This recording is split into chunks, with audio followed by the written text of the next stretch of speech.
I would like to welcome everyone to the Ames Community School District Board of Education meeting this evening. Board of Directors, I would like a motion to approve the agenda, and I will tell you I will be asking to switch items 5 and 6 to accommodate someone's schedule for tonight. Can I have a motion? I'll motion. Second.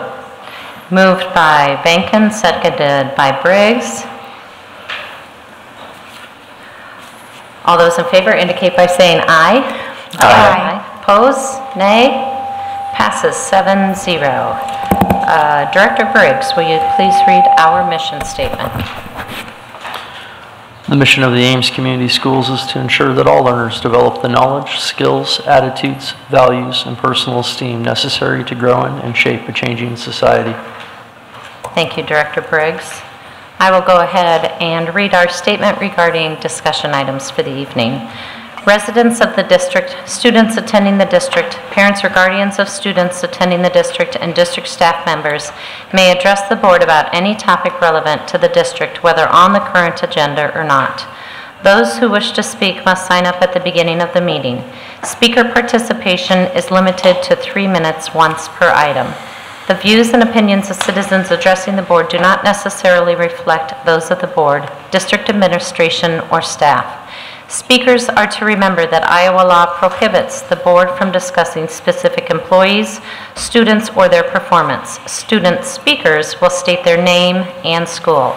Others will state their name and address.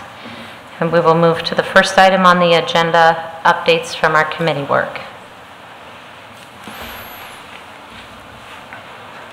I'll take this opportunity. Oh, you want to go ahead? No, go ahead. I was just, TLC, we met on December 8th, and we had a presentation by Aaron and Mary about foundations and what happened from when it was, once it got purchased and what happened, so on. So we got updated what the training has been for the teachers, the purchase of the items. And Aaron, Mary, and Dr. Ross were going to visit Pleasant Valley, and we, so it was that week, last week, right? You were gonna visit, because that school has Wilson, has foundations in their grades, and they have broad foundation training. So we haven't done that, so they were gonna do a comparison of what we're missing and what we're not. There was a good attendance, lots of people came, and everybody that wanted to say something said something. So most of what happened with the public there, it was the concern of not having the teachers being trained by Wilson, but the staff has been trained by Wendy Robinson. And stop me if I'm totally off. So it was a good discussion, and we're hoping to see what comes next after this visit. And I think that's it. Thank you. Thank you. Yeah. Dr. Rosser? Sure. I was going to point out on the Pebble Committee, myself and Director Deerdorf and the rest of the committee met on December 14th. Point out some of the highlights actually Dr. Taylor put in your folder that's at the table. Some of the capital improvement projects that have been completed as of December 11th of 17. And the one thing that's noted in there, it's not highlighted on yours, but it was highlighted on ours. But I will point out that for the Edwards building demolition, that project was not budgeted in advance for the Pebble use, but we did use Pebble funds for that. And that's why it really shows that that large difference in what was budgeted and obviously what was expended. And we didn't plan for that going forward when we originally put the Pebble budget together several years ago for this fiscal year. But other than that, most of the other projects came within a reasonable amount. I'll point out that the LED lighting improvements at the Ames Middle School, once we got into the project, it ended up costing a little bit more with some of the equipment that we purchased. And Jerry, jump in here if I'm off base on some of these things. And then some of the other upgrades came in, well in budget or less, or are carry, just leftover expenses that we didn't have to spend because, we were able to get it done with changes to the original plan. So, any questions about any of those? Okay, looking forward, something you don't have in your packet, but we did brush on in fiscal year 17-18 some of the projects that we'll be discussing in future months. We'll be pointing out, probably we'll be starting our work on the tennis courts that will be built just north of where we're sitting here right now. The plans are being put together and we're hoping to get those started and finished up this coming summer. Some of the other large things that, other than maintenance on buildings and such, I'm just kind of looking down the list here. Most everything else is maintenance related to existing buildings or some significant improvements. No, actually, the rest of it is primarily maintenance, with the exception of the expenditures for the food pantry that we discussed at the last meeting. That's the only new item that was added. And again, the Pebble Committee will bring these items to the board in the next month or so for final approval, and then we can discuss it further. I think that list that Director Rosser was talking about is on the back of the page that I presented in your packet. So you should see that particular list. I know there's one other one I might want to highlight, which is the replacement of the ballistic glazing in the elementary vestibules, which has cracked, and we're going to upgrade that and make those a little better. So those are projected projects that you'll see coming back in the PEPL budget for the board to approve in January. Policy Committee also recently met, and clearly we're going to review some of that information here shortly, but the one note to look at is you'll notice the policy regarding board committees has been put back into the packet for action tonight. It was the decision of the committee, as we talked about it, that the current proposed policy change was adequate for the time being, and that we would probably come back to this here sometime, I would assume in the spring, and take a deeper delve into possible changes and critiques to that policy. But for the time being, we wanted to get the committee structure that we proposed with the changes standing up so that we could move forward with that. Any other updates from committees? None. Any questions or comments from the public?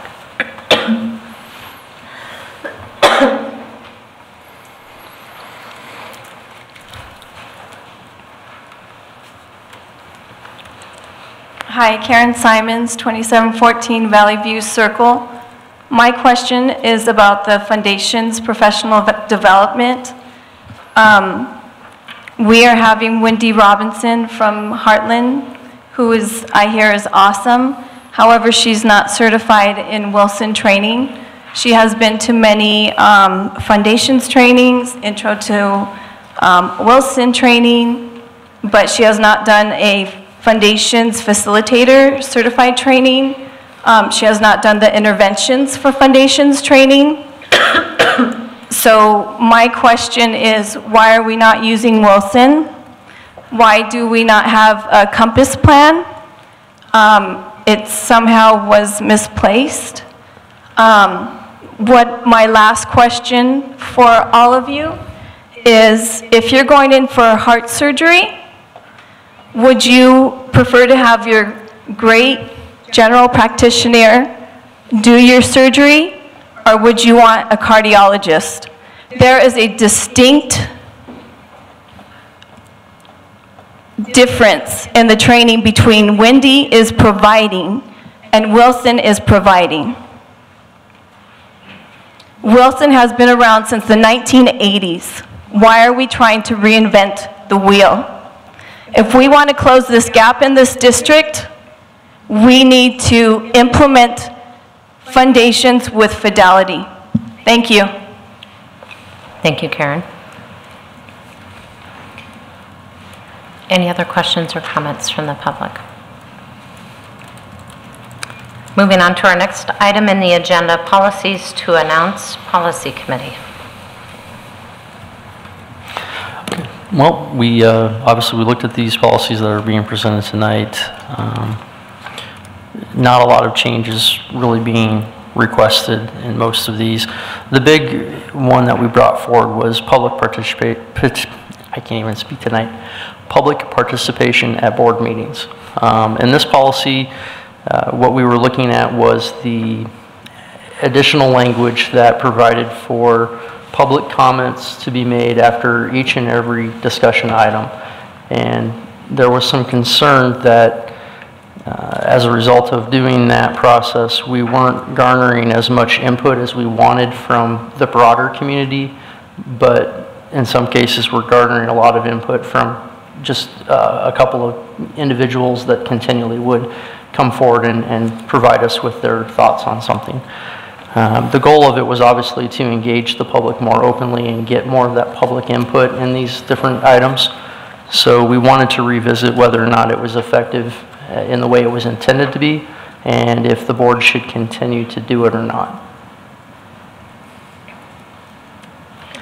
So I have spent an inordinate amount of time thinking about this policy since we first met, and I think I've done a complete 180. I've been at every position that there is to have, and I think that's because I have the perspective of being an audience member and the perspective of being a board member, and so I'm really torn. What I do know is that working with Director Briggs and President Franson, I think, sat in on the meeting, and really being able to sit down and talk about why we had this policy, what we want the point of it to be, is anybody happy, and I think we're just kind of all over the place. And so what I think is that I don't think that this particular policy is working the way we meant it to. Like, I remember sitting in those chairs and how this policy came to be, and I think it was in response to the community's desire to have more dialogue and feedback with the board. And I don't necessarily think sitting on this, and so when I was sitting in those chairs, I think what Director Briggs is getting at is that it seemed like there were segments of the community that were using that section to really air grievances, and they were valid grievances. People are angry, right? And so I think the result of that is that the meetings were dragging on and on and on, and we were hours here, 10 o'clock at night, and we're exhausting people, and what we were really doing was shutting down the opportunity to have feedback and dialogue, because what I see sitting on this side of the table is that it's really an extension of the public comment. People come, they say things at us, and then we don't interact with them, and that's just the end of it. And I don't think that the people who come here and say things feel any better. But I also know that as I was preparing for this meeting, I was watching the board meeting from last week last session that I wasn't able to attend. And I was so incredibly frustrated that I couldn't add my voice to the discussion. Because I wasn't hearing, you all were talking about the pool, and I wasn't hearing my perspective voiced in that moment, and I was so frustrated because I didn't have that opportunity. So what I don't want to do is I don't want to cut off whatever opportunity we have created to hear from the community, particularly in the moment and on the record in public, but I also don't want us to think that what we have is sufficient. I think we need to do more in terms of creating actual dialogue with the community. So I would say and I also think we need to provide an avenue to hear from the community about if they like this, if they think it's working. I think that we need to, what I would propose is that we leave it in place as it is until we create mechanisms to have more dialogue, more meaningful dialogue, and then once we have those in place, then come back and figure out, is this something we want to keep in the policy or not? That's where I am today. I'm glad to hear that. When I did attend the policy committee meeting, and I was dismayed when the committee decided to scratch this policy. One of the reasons that this policy was developed is from a set of goals that the board set up actually 2 years ago. And one of our primary top 5 goals was to increase our communication with the residents of the district, that we felt we needed to focus some more on that. This was intended to increase the ability for dialogue with residents of the community, have input specifically on issues that we address in the board and are on the agenda, instead of just the broad forum portion of it, which can, bring in anything. It's really helpful for me as a board member to have residents coming and talking about the specific issues they're before us that particular night, or in the next meeting or the following meeting on these specific items on the agenda. And then, it also opened the door, even though the input wasn't, during the input that was being given at that particular time, even though we didn't have the opportunity to have that direct communication and dialogue, answering questions back and forth in the moment, it did open the door for future discussions and interactions after the meeting, that evening, or later in the week, or later in the month, or in the future. It really did bring a number of concerns to the awareness of myself, and help me identify others in the community that I could reach out to for expertise in a particular area that I might not be aware of, but by them coming and talking about those issues, it made somebody that I go to as a resource. So I feel strongly that we should be maintaining this as in our policies, and I think it's been beneficial. And going forward, yes, we should always be reviewing our policies to making sure that they're doing what they're intended to do. But I feel strongly we should be keeping this one for now. I would like to keep it. I was a little worried because I hadn't talked to anyone, and I saw on the policy that was scratch. I was like, what? Let's not scratch it. Let's keep it. We want to communicate with people. I mean, if that we need to give that. And I would be in favor of what Monique was saying. Maybe we hear it too from the people. What is this useful? What tweak would they put? But I would like to leave it. Yes. So I think Director Bankin and I were talking a little bit before this meeting, and I appreciate your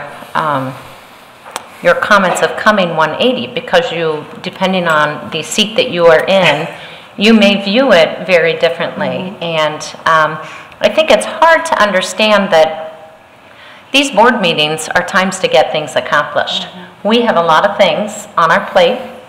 We're going to have a lot of things on our plate in the next couple of months. And so we have to, our challenge is, how do we identify ways that we can be as productive as possible during these meetings? These are meetings in the public eye. They're not public meetings, and that's different. That's and I'm not just trying to play with words. I'm trying to make sure everybody understands that. And I think that when we discussed this initially last spring, one of the things that we talked about is, what are the ways that we do work towards that goal of improving our communication with the public, because that is very important. We have a very engaged community, and that's great, because it's just going to make us better. So we've tried to do the dialogue sessions with our board leadership. We need to know, is that good? Are we moving in the right direction? And so that was one of the things that we talked about, is what are the ways that we need to continue to tweak this to make it better? I don't think we're there yet. I don't know what the answer is. I appreciate that you've brought it back for discussion to figure out where we need to move. So what I would suggest is, so in terms of how this process works, if you remember, we announce them, and then we bring them back for discussion at our next meeting, and then we vote on them in the next meeting. So I would really encourage community members, if you have thoughts on this, please email the superintendent, email us, give us your feedback. Board members, if you have continued thoughts, written comments, if you could get them to the superintendent so that we can try to work through this, and policy committee will look forward to hearing your report again at the next meeting.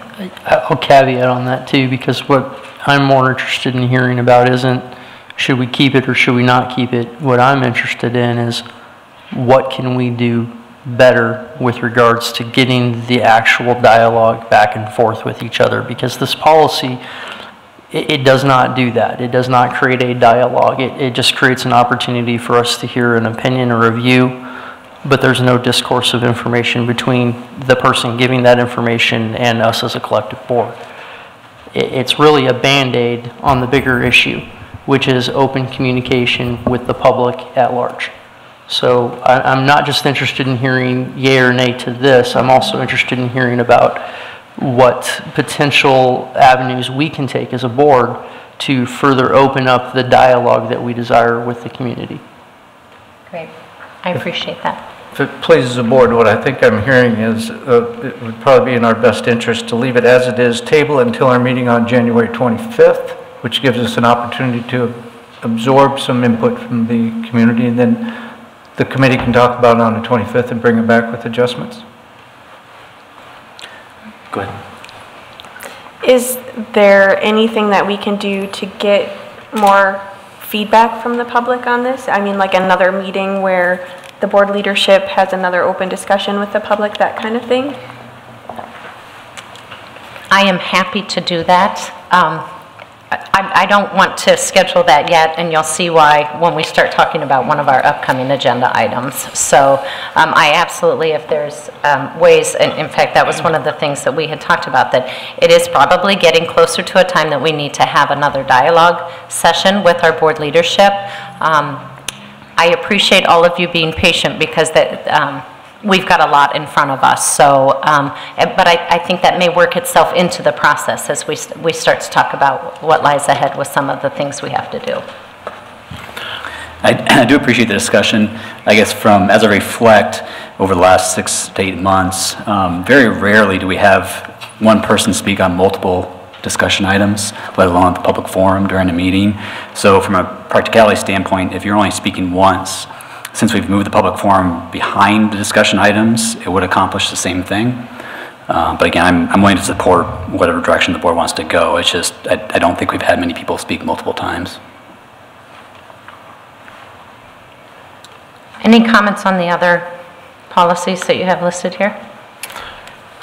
Yeah, I actually have, I'm sorry. Go ahead. Okay. I have a question about 910.1, which is the PTA, PTO activities. So I was trying to remember back to the meeting, we talked about changes there, and so the changes to that particular policy weren't generated by me, and I don't believe they were generated by Director Briggs. I was wondering if maybe Chris or someone could speak to where that language came from and what was, and just kind of explain the change. I had a question from the community about that particular policy, and I just thought this would be a good time to give some clarification.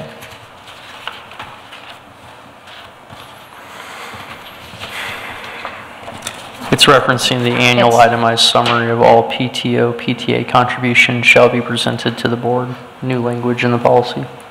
So that was something that actually came from a previous board where they wanted to know about contributions and what some of those contributions was and what was purchased. Almost an itemized kind of list of things that are purchased by PTOs for the various buildings. So that actually was a request that came from a previous board. It's up to you. It's your policy. Was there a proposed change in the language?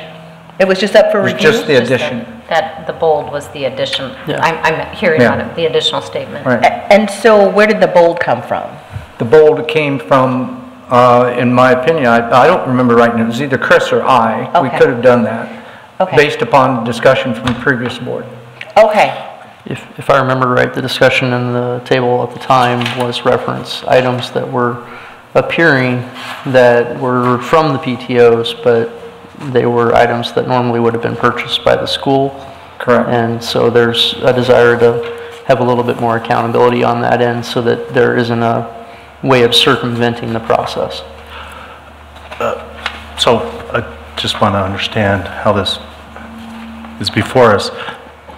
I mean, if you Was want it- was to this scratch not- it, that's fine with me. Yeah, yeah, was this not part of the discussion during the policy committee meeting? No, it was. Yeah, it was. Oh, okay. Do we have, commonly we refer to the PTOs and PTAs as separate from our organization, that they're their own. Do we have the authority correct. to demand that they do this? And this is just a question. Sure. Okay. Well, Because they're, my guess is that we report gifts. They all come as Every gifts to month. us, so what we're actually doing is It's just just condensing collecting the it. gifts that come to us into more of a spreadsheet, itemized spreadsheet that would indicate what comes from the various PTOs to the building.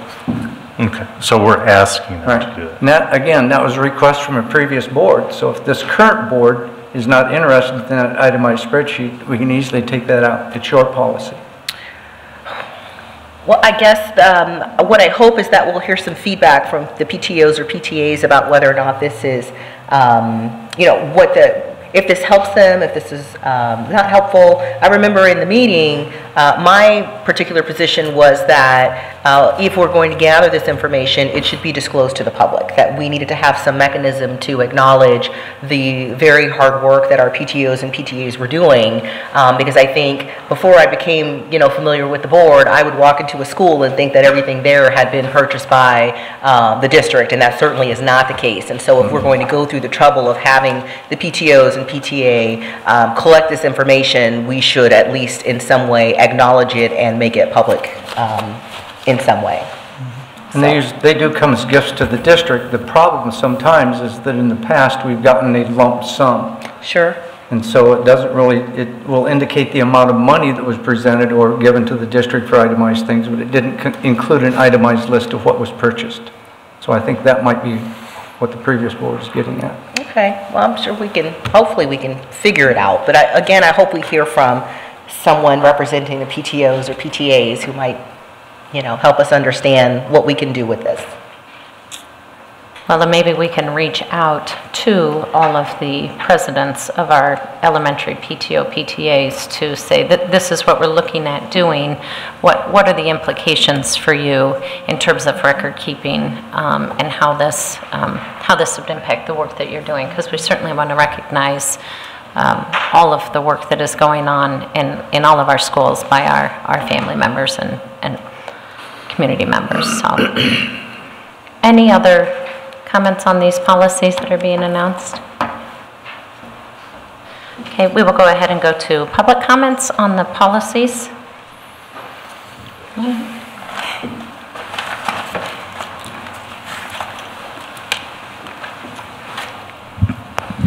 Hi, my name is Amy Edwards, and I live at 1204 Arizona Ave. And this is a great segue coming off of what we were just talking about with the PTO, PTA. So my questions and statements are based off of policy 910.1.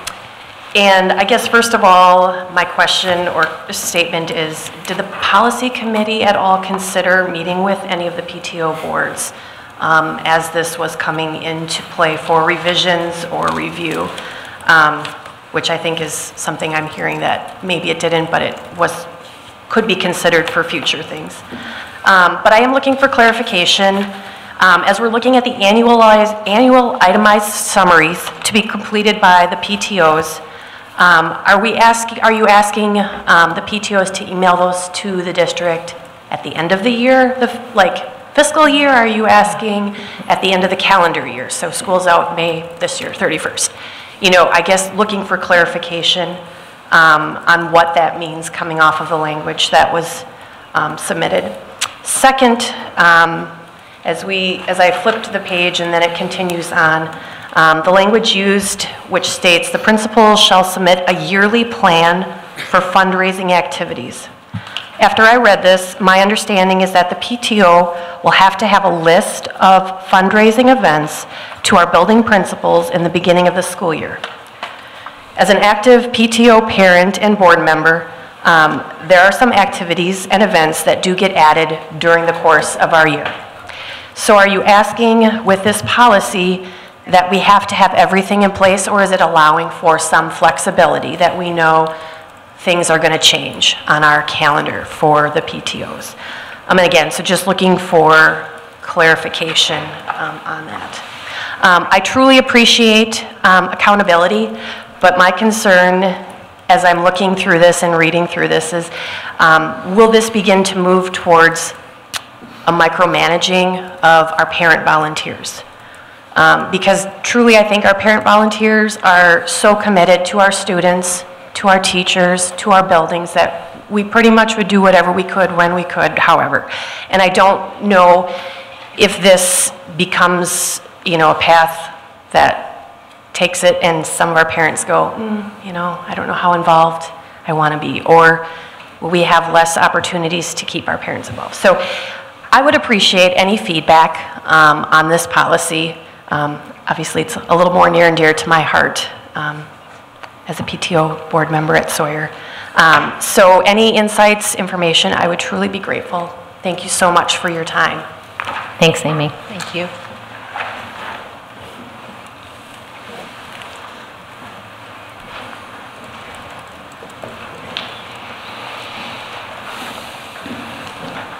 Angela Shaw, 1707 Duff Avenue.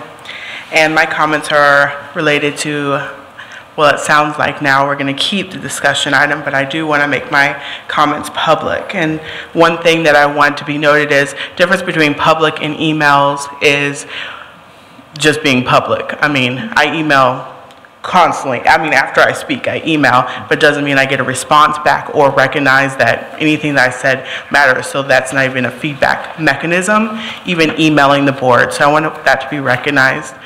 I want it to be also recognized just the order typically on the agenda. So it's discussion items one time, the next time it's action item.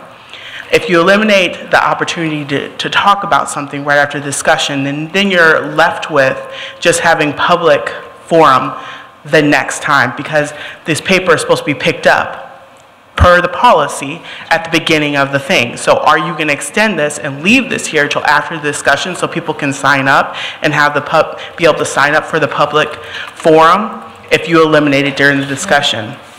Also, one thing that I want the board to recognize is even in the exhibit materials, or you guys have board packets, we don't see that. We don't see the PowerPoints ahead of time. Even today when you guys were talking about all these policy meetings and all of this, that's not even on the exhibit that was presented online for us to review. So the public, we're seeing it for the first time during the meeting, the PowerPoints during the meeting. So how are we to make immediate in that public forum? Well, we can't, because you picked this up. How are we to make comments? We have to wait till the next time, and that next time is when it's on an action item. So you guys are voting on it. So you're not eliminating that. So you asked, what are some options? One option that I would recommend is a feedback mechanism or instrument to provide public comment. One thing that you guys did that I noticed online was with the magazine, you asked for public comment, you had a little survey, people can go on the Facebook page. Well, with some of these major items, why don't we do that? One thing, we talked about transportation last time. I was shocked that nobody said anything about transportation after all the nasty Facebook messages y'all received about transportation. So that also represents that the people that stand before you, we represent a small percentage of the population. So that's one thing that I would recommend. That, as well as, again, having these listening sessions or these board, but also thinking about when is appropriate to have these, thinking about working parents, thinking about child care, all these mechanisms. When y'all were trying to get support for the high school, y'all had like 6 sessions, and then you have these listening sessions of 1 every 3 months. If you really want to get input, you're going to have them consistently at different times, different locations, to make sure that it's appropriate for people. So those are my comments related to discussion and some immediate feedback on what you guys can do today to make that conversation happen. Okay. Thanks, Angela.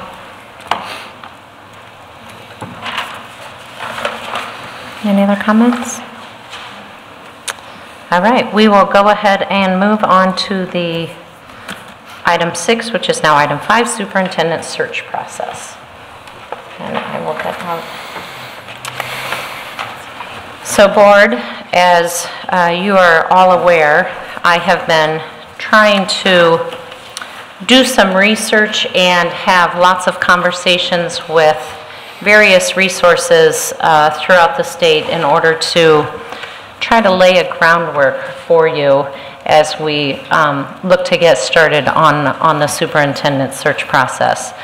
One of the very first meetings that I did was, and I spoke of it last meeting, I met with one of our consultants from the Iowa Association of School Boards, and it was a incredibly helpful 2.5-hour meeting to work through this. And I passed along a couple of resources to you, and I got this together as quickly as I could for you. And just for the public, one of them is just a one-page document that just kind of talks about what this process looks like and giving us all just a general idea of what we may expect in the coming months.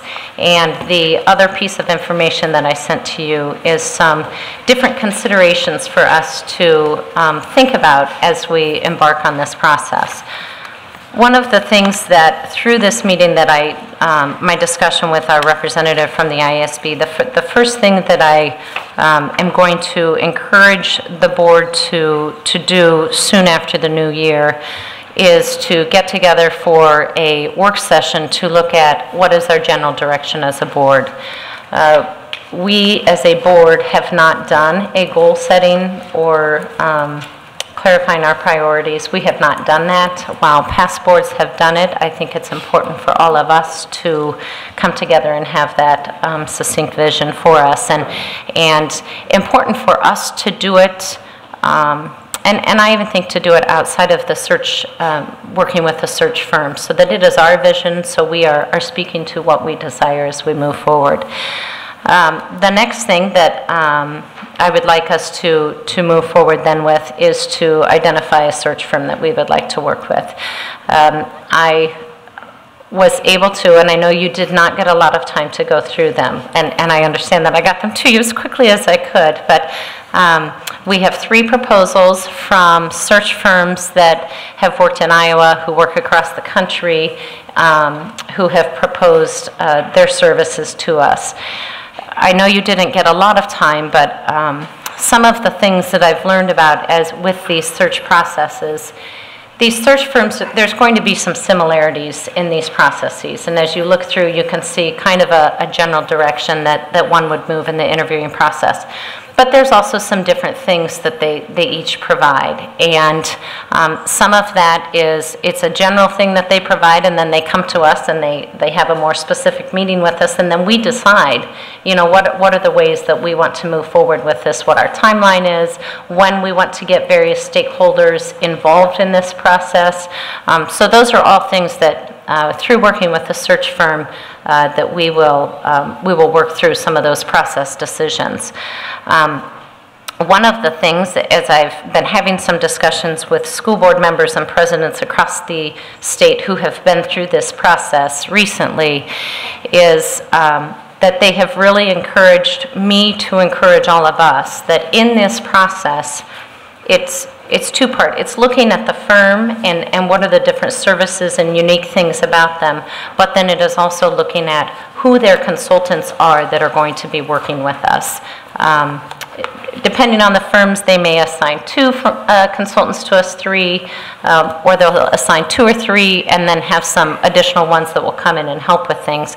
But it's really important that we spend time interviewing those individuals, because we need to have a really positive working relationship with those consultants, because those are our point people in terms of that will provide us the direction and really help us as we work through the different stages of the search process. So that is why I tried to get the proposals to you as quickly as possible, but primarily because I would like to encourage us to set up an interview time with them as quickly as we can, which we're understanding we're going into the winter break, so I'm looking at January 8th, but to provide a time that we could interview search firms. As a part of that process, I would ask them to have their consultants that will be working with us be a part of that interview process. I'm sure you also noticed in those proposals that they give references there, and I do believe that it is important for us to check references not only on the firms, but of those consultants and how those working relationships have worked with other school districts across the state and so forth that they've worked with. So that is, in a nutshell, is what I tried to cram in and get to you to try to lay some groundwork so that we could move forward. You will see in your board packets, or your packets here, that we have put out a calendar, and we are going to have to spend some time together, and it's going to be some really important time to spend together. I know we have to. You laugh at that, right? We get to spend some time together as we work through some things. So one of the things that Dr. Taylor and I, as we were kind of talking through some of this last week, I think it was, maybe put a hold on your Monday nights, because while we have had to already schedule some additional work sessions and meetings, I think it's going to be really important that we have a common time that if we need to pull together, that we can do that. So, what questions, comments, thoughts? Let me hear from you. I think it's great that we're considering a firm. I would personally like to see, I know you're talking about January 8th, I would like to see all of them back to back, similar to what we did with because I felt that was a really effective way to, and I think that this is an extremely important decision, and you should not feel like you need to apologize for asking much of us. I think we have to be all in on getting this right the first time, so I will be available. Great. I will tell you, I was not jumping the gun, but I did speak to each of the firms and say, I want you to pencil in January 8th. I'm talking with my board Monday night. I'm getting them the proposals, but I do want you to pencil in, because while that seems a long ways away, it isn't, because of the dynamics of the next couple of weeks. So I just said, I will get back to you Tuesday morning, but I want you at least to just be aware that may be a decision that we make. I already put it in. Thank you. Where do you see the timing of us coming up with our district goals in comparison to January 8th? Yeah. So that's another thing that we had talked about, because it is Harry Hilgenthal, our consultant that we had the discussions, really feels like we could come in, come out, go 1 hour, let's really pound through this really quick. So what I would propose is, if I can have an opportunity to get back with him this week, but if we were to interview consultants on the 8th of January, and I already know, and I'll just give you a heads up, one of the firms, one of their consultants that would be working with us is not available the 8th of January. So we talked about, okay, if everybody else could be there, but we would maybe set up a phone interview for that one of those consultants, because it's just one of the team after that. But somewhere in that next couple of weeks, that can be moving simultaneously, that we could select, go ahead and move forward in selecting our firm that we want to work with, but we could then, in that time frame, the next couple of weeks, do our 1 hour session. So if we needed to meet over the noon hour, I know we're limited on Monday nights, and the January 15th is MLK Day, so being sensitive to a meeting on that. But we could pull together maybe on a noon hour or 7:30 in the morning, so we will have to talk through that. So I know in the past, when we did our goal setting, it was with Harry, actually, wasn't it? Yeah. And it did take a little bit longer than an hour. But you know, I think we don't necessarily have to have that done by the 8th, because that's our goals that are going to tie into the type of, you know, superintendent that we're going to look at, you know, so we can, in a sense, hire the consultant that we're going to be working with before we get those goals. Yeah, let me clarify. My point is that you can hire a consultant. So let's say we do the interviews similar to the way we did the construction manager interviews, but you make the decision whether it's the 8th, the 15th, or somewhere in there, but we make that decision. But in that then first couple of weeks, those consultants then, once they're hired, they're going to have to then put together a plan for us. So it is within that time that we can have that time with Harry. So I don't anticipate that we would have it prior to January 8th, when we interview the consultants. So. And then on the 8th, now, it might, there may be, you suggested 3. There may be other firms that we might want to consider, but in the end, I think we should definitely whittle it down to 2 or 3 that we would bring in on the 8th and interview. And I agree, doing it back to back is the most effective way to do it, so we can compare and contrast right there that evening afterwards. That worked quite well before. One of the other thoughts, yeah, most of these firms, you know, put together their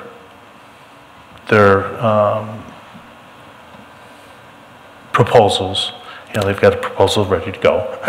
So I think, you know, making sure that we have a fairly broad, you know, I think there's interest in the community. This is the most important thing that the board does. I recall many times 2 years ago when I was running or even thinking of running, people said, well, be ready because that may happen during your term, and it is the most important thing that we do, and we've got big shoes to fill. So we want to take the time, we want to do it right. We don't want to have to necessarily hit a calendar date, so let's also be aware of that. But that we're doing this thoughtfully, we're not just pushing the calendar, even though he's, you know, designated a day that he wants to be done. And we do need to, you know, respect that. But we do need to, you know, be thoughtful about, you know, having to have hit calendars, but also be remembering that we need to make good decisions in the process.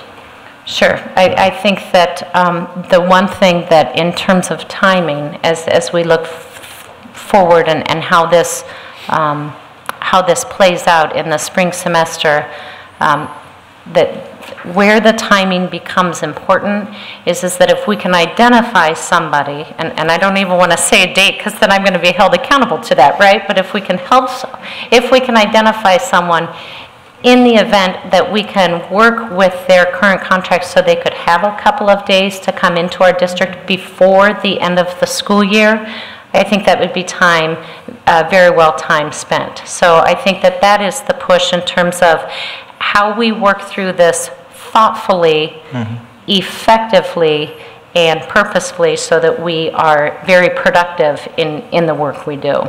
So.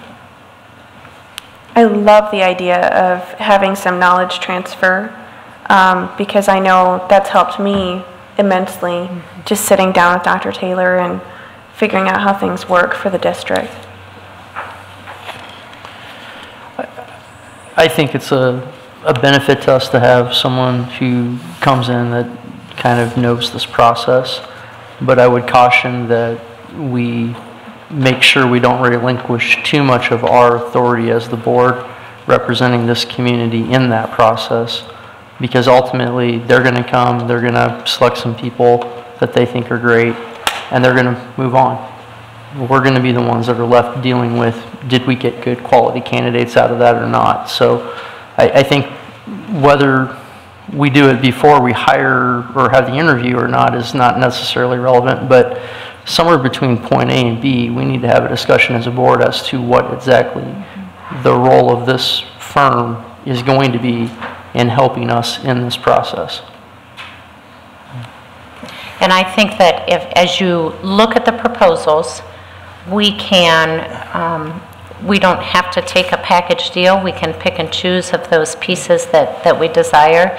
I think that one of the really important parts, and this was emphasized when I talked to other individuals who have been through this recently, is when we initially, and you can do this with the search firm, you can do this with someone else, but when you initially go to identify what those criteria are that you desire, what are those qualities you desire in your next leader?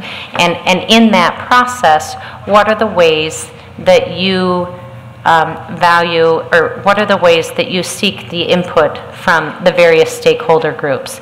Is it focus groups? Is it surveys? What are the ways that we are reaching out to, whether it's administration staff, teachers, parents, students, community members, business leaders? I mean, the list is so how do we? And that's a part of that process as we look through these proposals to identify what are those key parts. And that is a really key part that was emphasized by a couple of the individuals that I talked to that really have a clear criteria of what you desire. What are those qualities that you're desiring in your next leader?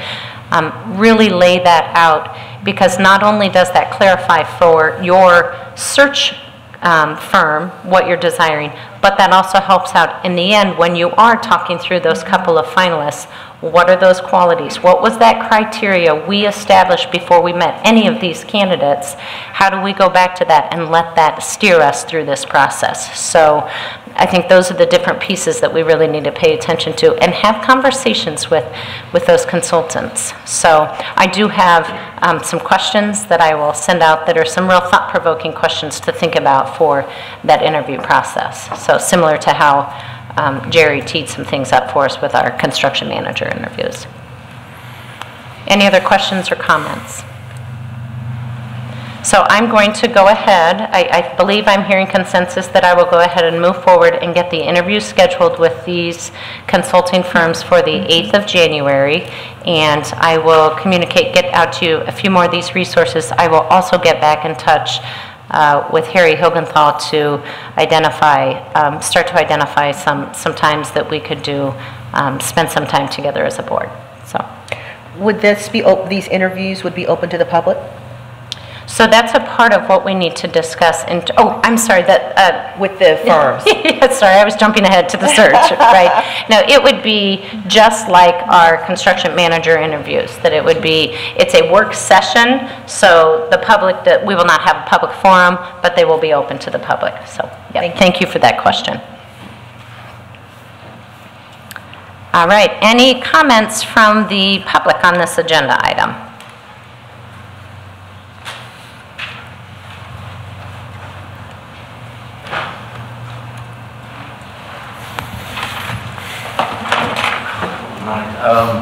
My name is Alex Jacobson, 3334. I have 2 kids on the school district. I like to combine my comments with a 3-minute speech, I think, because I see really connection between some unhappiness with the transportation company, with how the district managed by administration, and between dialogue, and I really appreciate on the board members who mentioned it. And I also appreciate parents who mentioned actually probably 70% what I like to talk about.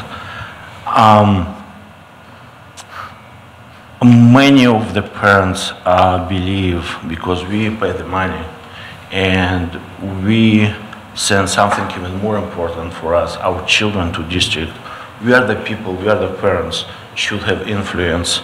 Actually, we should manage this district. And board members, there are our representatives.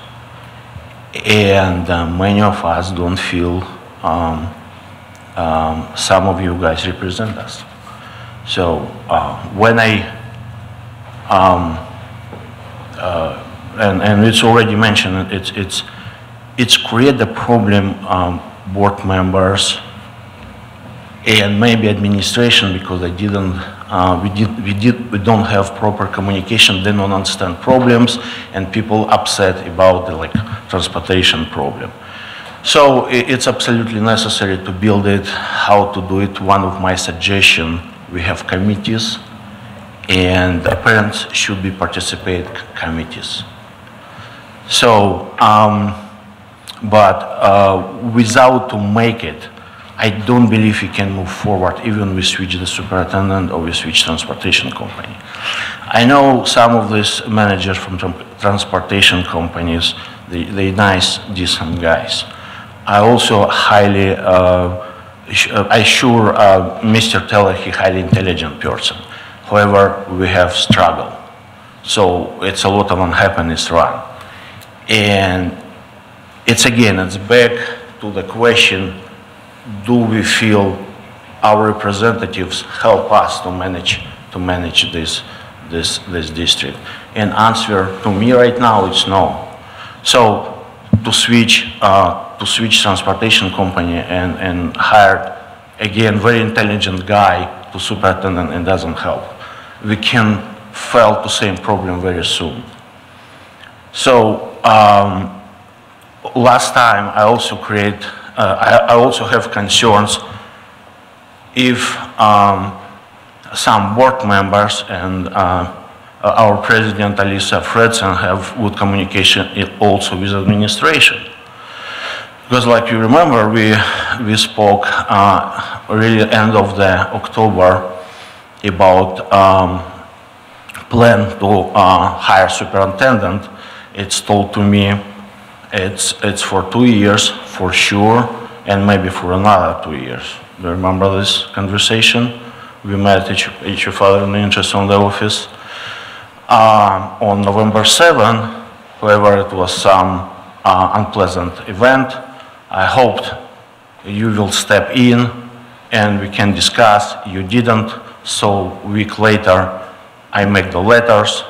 One of the letters was to General Iowa Attorney, and after it, Mrs. Taylor decided to go to the retirement. So this is my question. Do you know what's going on? Do you understand what's happening with administration? So we also have very high topic now with high school. So many parents concerned why it's so expensive.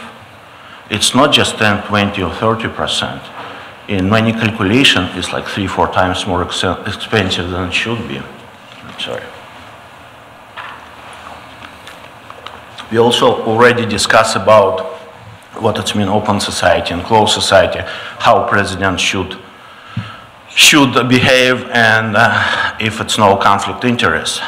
Mrs. Fredson, your husband, he is president of construction company. Mr. Jacobson, I'll remind you that the agenda item that we are on is the superintendent search process. Yes, So yes. as our policy states, you can ask questions and make comments about the superintendent search Okay. process. This is why I say it's very connected, everything very connected. So if you don't have communication, if we can get the answers, we will soon come to same problem. So it's better to get this answer somehow, right? So again, I appreciate to board members who talking about dialogue, and I hope we found a way how to communicate and change the policy so next time superintendent and transportation company be supervised or people feel our representatives supervise it, and they're not stuck in situation. You say we have the leader, we try to communicate, we don't have communication and no other address, because if you try to speak with you, you can send to back to source who's already don't give answer. So again, my point, it's mean we are the people, we are the parents, we want to feel you represent us. Thank you. Thank you.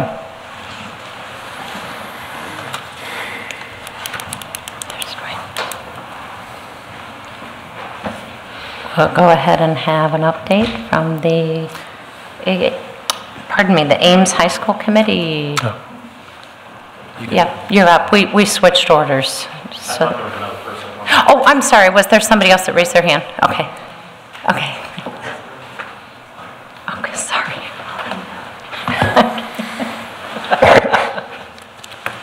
Pardon my tardiness, I was at the high school at a band concert and I got lost trying to leave the auditorium.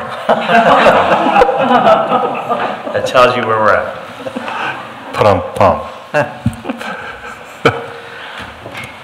President Franzen, Vice President Derdorf, Dr. Taylor, members of the board, thank you for giving me a few minutes tonight to come forward a little bit and let you know where we're at with the community committee. This fall we've been busy speaking to anybody we'd like to hear us speak. Our main goal this fall has been to sit down with organizations, mainly the PTOs, the PTAs, home builders, board of realtors, a few well-known Facebook groups, to kind of go through where we were coming out of the summer. Giving them a little bit of an update from what we know today, which is not the final thing, but at least kind of getting a feel of what our community is still thinking or has changed its mind. Currently, we've met with the Home Builders Association, the booster clubs, 3 or 4 of the PTO, PTAs. We're still on the docket to meet with a few more civic groups, a few more PTOs, and I believe one more organization that we met with last fall that we still need to contact, so I'm not going to out them tonight. But One of the things that we asked as we were going through, we gave them the update and we asked them a couple questions. One, what are you comfortable with? What dollar amount are you really comfortable with to vote for?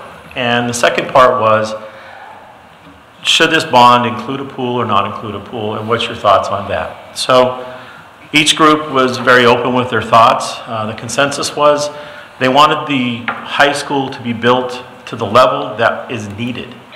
The dollar amount still, to my surprise, is not really in their wheelhouse. I think one of the things is that we're talking about a tax extension, not a tax increase. They're very comfortable with doing it right. I think the way we did the elementary schools, they're seeing the benefit of those. Their children are in those currently. They're seeing that the high school, based on some of the goodwill we've had over the years, is going to be done right. They like the fact that they're not getting a tax increase.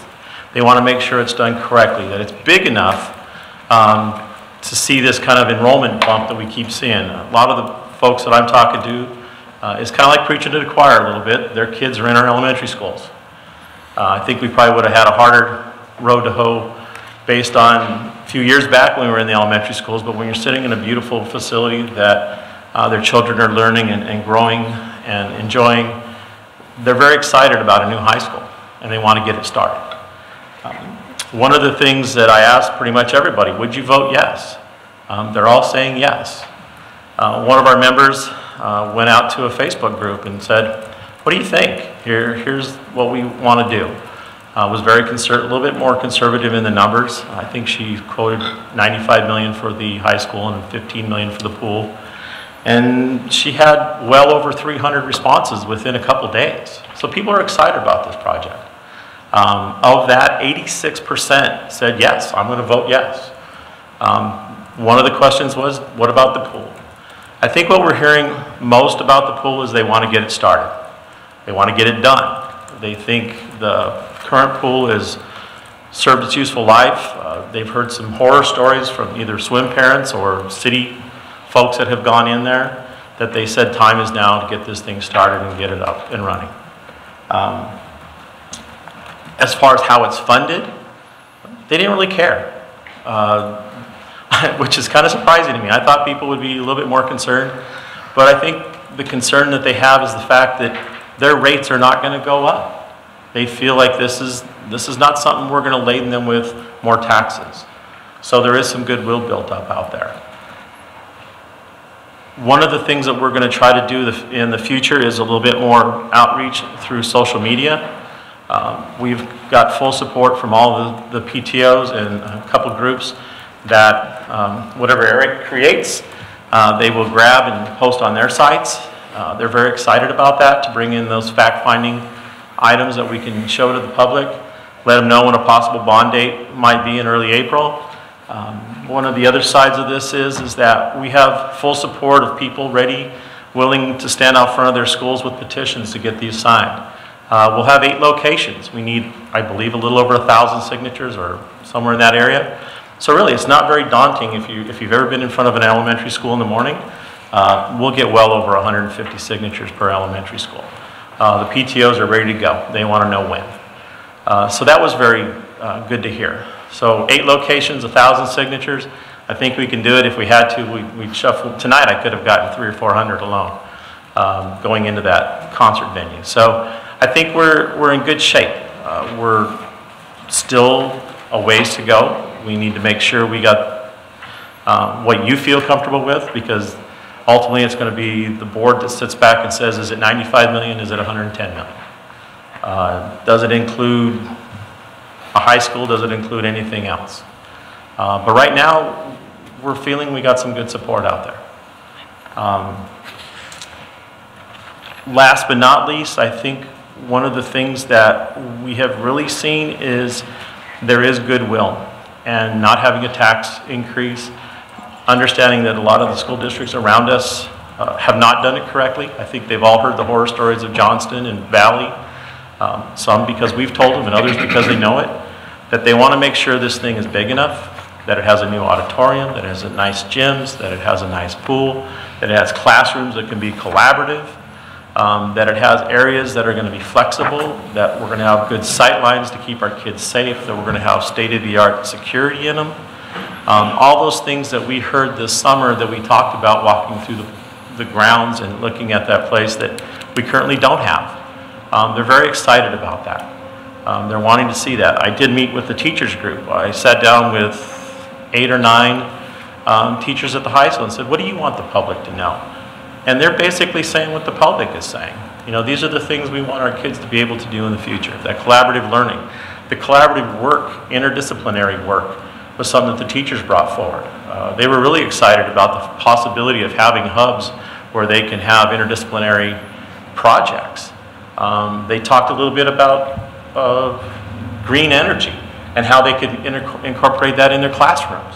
So that was kind of neat to see these guys really perk up and talk about things that they can see in the future and think about the fact that they're going to be bringing in state-of-the-art facilities, state-of-the-art teaching, and bringing in maybe the best and brightest teachers in the state as positions open up. So that made them feel really good about the district, and they said, we just hope that this really is something that we're going to go forward with and make sure we do it right. So that's where we ended up. Very positive. Do you have any questions? Did they understand pretty well what the formula was for the tax and, you know, it not going up? Were they understanding that pretty well? Yes. One of the things that we bring forward a lot is we have scenarios as to what is the tax really like for a $95 million building? What is it really like for a $100 million building? And understanding, and something we used in the elementary schools was basically your taxes is per month is what it takes to kind of buy your family a Happy Meal. So if your tax is going to be $4 per thousand, people kind of can generate that in their mind, and then knowing that it's not going up, it's what we're paying out today. Obviously the land values go up, so they understand that side of it. But they're pretty clear on it. I think the elementary school, there's quite a few people that we did a lot of research a lot of outreach during the elementary schools, and many of those people are still today with their kids going through the schools. So they kind of went, oh, I remember what you talked about back then. So that did help. And we walked them through and said, it's an extension. I mean, if we did nothing, it's not free. But if we do this, it's going to extend it out some time. And if we're smart like we did the last time, I think it's going to be about a 60 to 70 cent difference with a $100+ million building that we can buy down the debt and the bonds become callable, pay that off. If the state legislature does what it says it wants to do, that might give us some wiggle room as well. So yes, that was very positive on that note. Well, Dwayne, thank you for your work and your committee's work. It's wonderful to have that outreach. Hopefully the board members are talking to people as well, so the more feedback we can get to make sure we get this done right is ultimately important. But thank you so much for your work. It is something that is being talked about. I've had folks come up to me at any place I've ever been and said, hey, I talked to so-and-so and you need to hear what they had to say. And the buzz is about. So that's good to know, and the buzz is positive. I mean, yes, there are folks that are thinking, I don't want any tax, but when we talk about do nothing is not free, you're still going to be taxed. It just depends on when. So that's a good positive note on it. Have you talked at all about where our tax rate compares to area school districts? Oh, yes, I have. That's been one of the selling points. Said, you know, you kind of look up at Gilbert, look down at Ballard, look over at Nevada. Their tax rates are much higher, plus they're kind of stuck. They don't have room for growth. We are probably in the middle. I talk about the bond rating. We're one of the only 2 districts in the state with a AA bond rating. And time is money. I think that's the key, is that they're wanting to get these things started because we know just inflationary is going up. We can see some of the things that are on the horizon for tax plans as they go. People are understanding that a little bit more today. It's more in the news. They understand what it might mean to your community. So yes, it's really something. And you've got how big is your committee that's desiring to hit the streets and get selling the yes vote for April 3rd? Because that's what this committee would transition to. Yes. As you know, we started out with about 40 some odd folks in the summer. We lost right off the get-go, probably 10 or 15, before we start doing the summer tours and some of the summer outreach, the banquet buffet lines with Kiwanis and everybody else. As we came into the fall, I have about 15 commitments just from the old group, and then every PTO has said they will help. So we have at least 2 or 3 or 4. I mean, one PTO, I had 9 or 10 hands that said, hey, we're ready to go. So the PTOs have been a great resource. They're all willing to get this started. They've seen the benefit of the elementary schools. They really thought that was a great thing that we did. Go ahead. Sorry, you cover, I had a question about if people had been asking you about green energy, and because I've been getting a lot of feedback, so I'm glad to hear that that has been brought up as well with you. That is something that I think we've all benefited for. We've used a lot of geothermal already. You know, one of the things that had been brought up during the listening sessions in the summertime was, can we use solar, can we use wind, what other green energy types are we going to try to use? I think during the construction managers phases, they talked about some LEED ratings, maybe not applying for the LEED ratings, but at least meeting those standards. But the neat thing was the teachers. I mean, they were very excited to say, we can teach to these things. We can use a solar panel to talk about how it works and why it works, and wind and everything else. Now, that's something that I was really happy to hear. That is something that's on the forefront with all of us. Green energy means savings down the road. I'm sure you all aren't busting at the seams with cash at the moment. So, and there's none on the horizon. I mean, I work for a state school too, and I know that the state legislature, they're not giving us any money. In fact, they're taking it back. And anytime that we can save money that's actually going out the door, makes it even more pleasing. So yes, they're very excited. And I mentioned that you were very for it. Thank you, Dwayne. I picked on you a little bit. Thank you. Do it.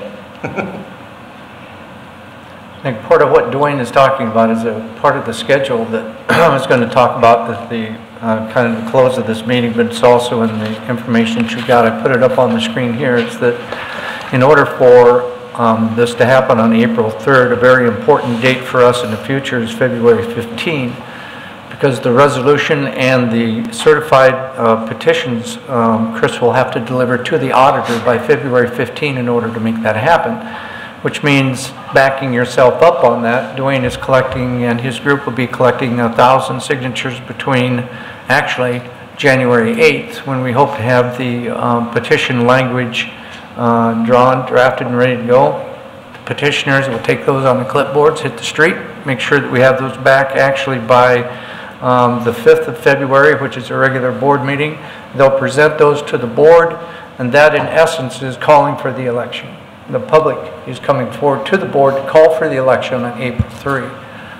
We'll do the work then on, but that's kind of why there's a lot of busy work, and not really busy work, but why people are really busy between now and actually the 5th of February. So thanks, Dwayne, for all your work on this. You're welcome. We're hoping for a white Christmas, but we want it to warm up in January. Any further questions? Thank you very much, Dwayne. We really appreciate the work that you've provided and the information that you brought to us tonight. So thank you for your continued support and work on this. Are there any questions or comments from the public on this agenda item? All right, we will go ahead and move to the public forum, and I have one person signed up. Bennett. Okay. He sent it up there. This is legit. Oh, okay. I'm going to go with Bennett first. Go ahead. Did he say he already did it? Hello, I'm Bennett Reichen. I'm a student of Ames High School. I'm a freshman. I'm here because I'm concerned about the CO2 levels in our community, and I'm suggesting that we use more eco-friendly ways to heat and cool the new Ames High School.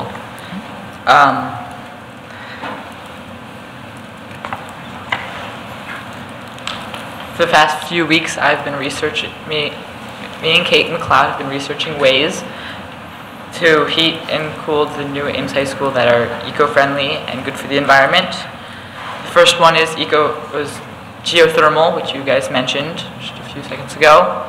Nevada put in geothermal for most of their schools, and 2005, 2007, one of their elementary schools spent $37,000 on heating and cooling for that year. And then after they put in geothermal, in 2010, 2011, they only spent $1,800 on on heating and cooling for that year. Another efficient way to heat and cool the school would be to use passive solar. It works by reflecting the sunlight in the wintertime, and it absorbs it, stores it, and disperses it in the wintertime to help heat the school. And then the third way would be to use an earth berm on one or more sides of the school to help insulate one of the walls, an extreme measure. Thank you. Thank you very much.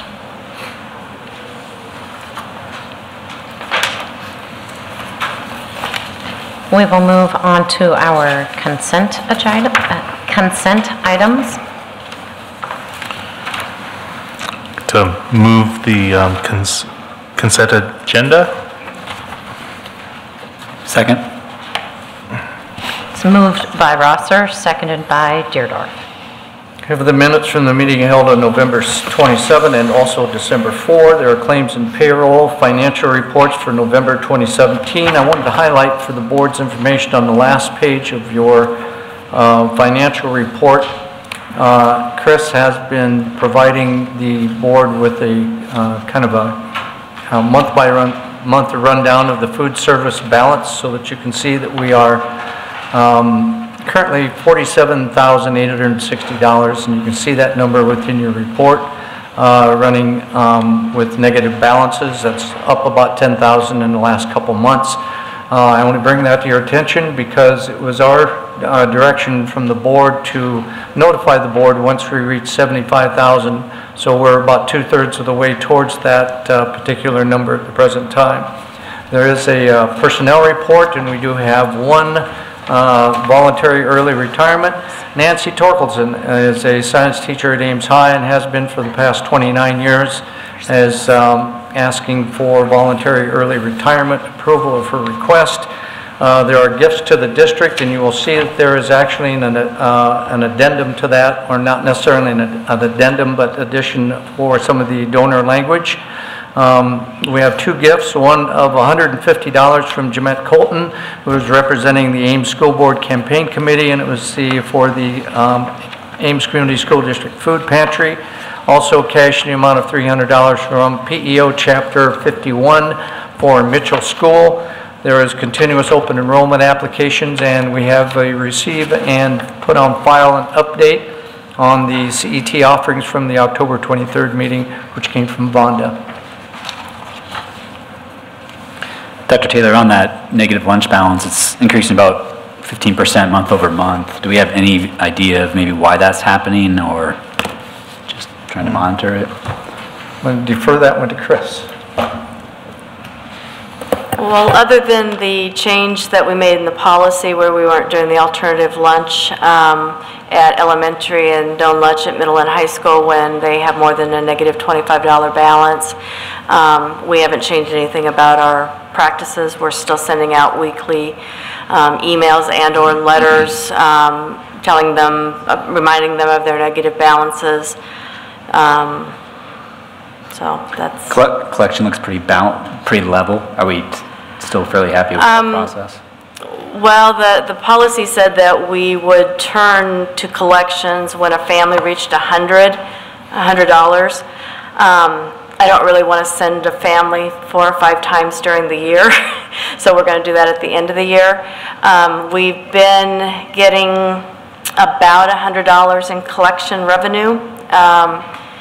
For some reason in November, we got a big bump. I don't know if someone decided to pay off, but we got more like $1,200 in November, so someone might have decided to get theirs paid off.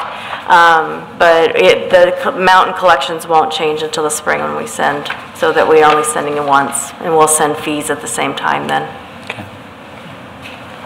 I will mention that the report you've got is just lunches, doesn't include how much is out in collections on fees as well.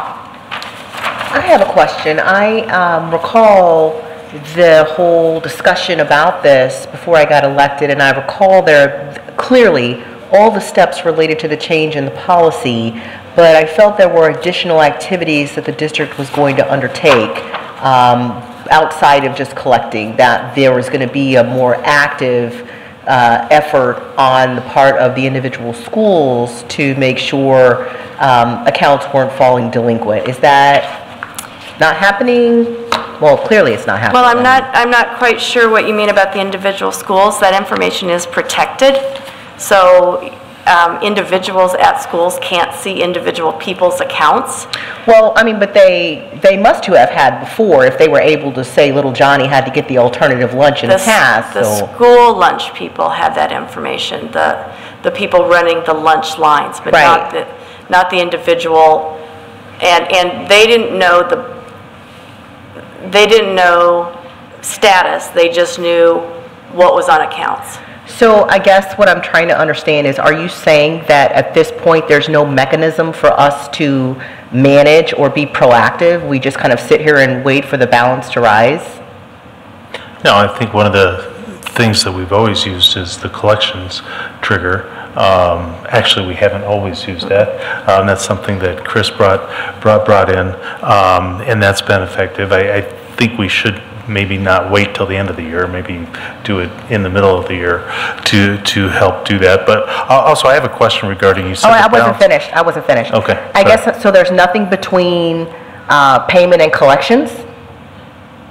We send, if they have an email address on file through Infinite Campus, we send emails weekly reminding them of what their balance is. If it's $25 positive and below, we send those out. So we not only remind individual families if their balance is negative, but hey, your balance is at $25, you might want to think about going on and replenishing your account. If they don't have an email address, then we send a hard letter through mail. So we're doing that weekly.